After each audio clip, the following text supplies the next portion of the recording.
এই ছাত্রলীগ নিষিদ্ধ করে দিন। যারা আমার মায়ের বুক খালি করবে তারা এদেশের শিক্ষাঙ্গনগুলোকে কসাইখানায় পরিণত করবে। আমার মায়ের সন্তানেরা পড়তে গিয়ে লাশ হয়ে মায়ের করে ফিরে আসবে। এমন ছাত্র রাজনীতি আমরা দেখতে চাই না।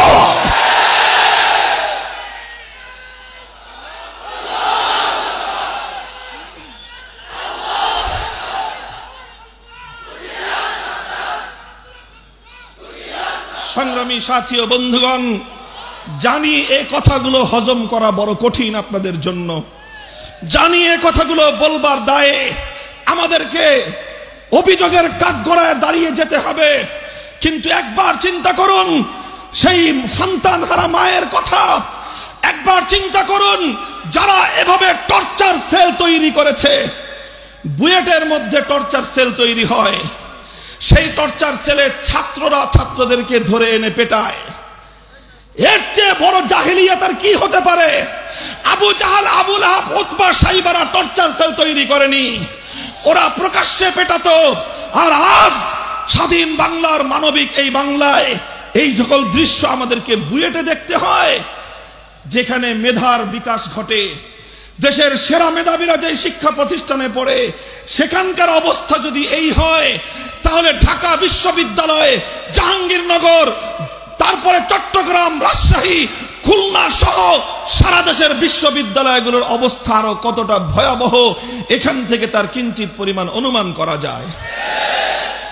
আজ বুয়েট থেকে এই দাবি উঠেছে, সমস্ত শিক্ষাঙ্গন, স্কুল, কলেজ, ভার্সিটি, আলিয়া মাদ্রাসা, কওমি মাদ্রাসা, সমস্ত শিক্ষা প্রতিষ্ঠান ছাত্র রাজনীতি থেকে মুক্ত করবার এক দুর্বার আওয়াজ এ জাতির মানুষের কণ্ঠে কণ্ঠে উচ্চারিত হচ্ছে। আমিও সেই সুরে সুর মিলিয়েছি, আমিও বলেছি, হ্যাঁ, আমিও বলেছি শিক্ষাঙ্গনে ছাত্র রাজনীতি নিষিদ্ধই হওয়া দরকার।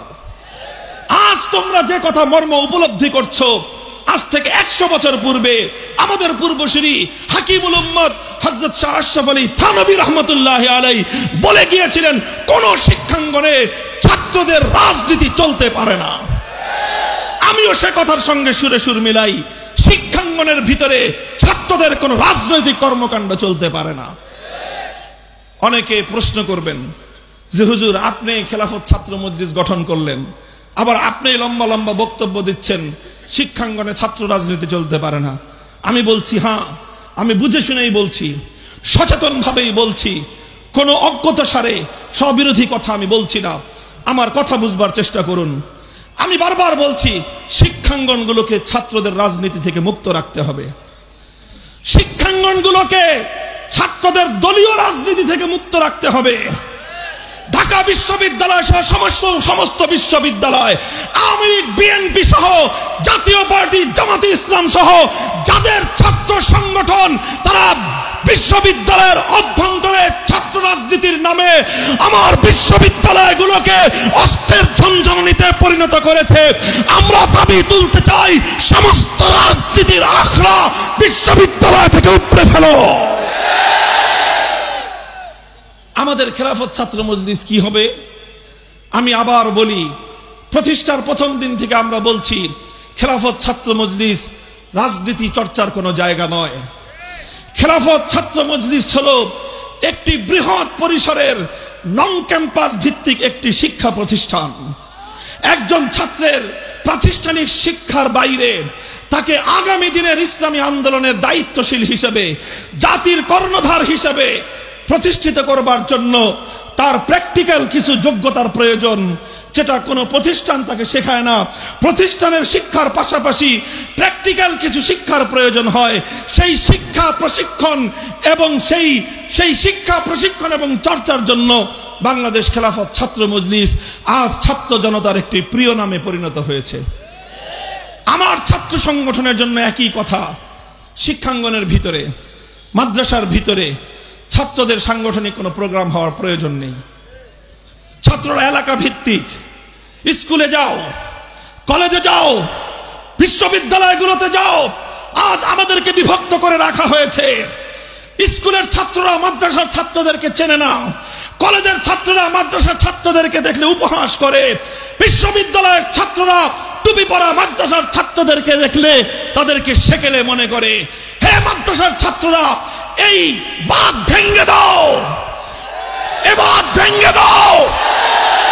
তোমার বিচরণ করবার অধিকার রয়েছে বিশ্ববিদ্যালয়েও, তোমার বিচরণ করবার অধিকার আছে কলেজগুলোতেও।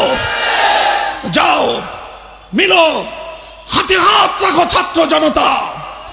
আলিয়া, কওমি মাদ্রাসা, বিশ্ববিদ্যালয়, কলেজ, স্কুল, সব ছাত্র নিজেদের মতো করে পাড়ায় পাড়ায়, মহল্লায় মহল্লায় আদর্শ প্রতিষ্ঠার দুর্গ করে তোলো তোমরা।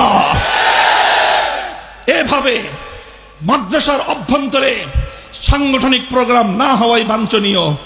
বিভিন্ন জায়গায় মসজিদ রয়েছে, পাড়ার মসজিদগুলোকে আপনারা কুক্ষিগত করে রাখবার চেষ্টা করবেন না। মসজিদগুলোতে যেখানে ধর্মীয় কাজ হবে, আল্লাহর জিকির হবে, দ্বীনের তালিম হবে, দ্বীনের প্রশিক্ষণ হবে, মসজিদগুলোকে বিভিন্ন দ্বীনি কার্যক্রমের জন্য আপনারা উন্মুক্ত করে দিন। মসজিদগুলোকে শুধুমাত্র নামাজ পড়ে তালাবদ্ধ করে রাখবার এই পদ্ধতি থেকে আপনারা ফিরে আসুন। মসজিদ মুসলমানদের সামাজিক কর্মকাণ্ডের মূল কেন্দ্রবিন্দু পরিণত করুন। বিভিন্ন ভাইরে বিভিন্নভাবে বিভিন্ন জায়গায় সংগঠিত হয়ে সাংগঠনিকভাবে সামনের দিকে অগ্রসর হও।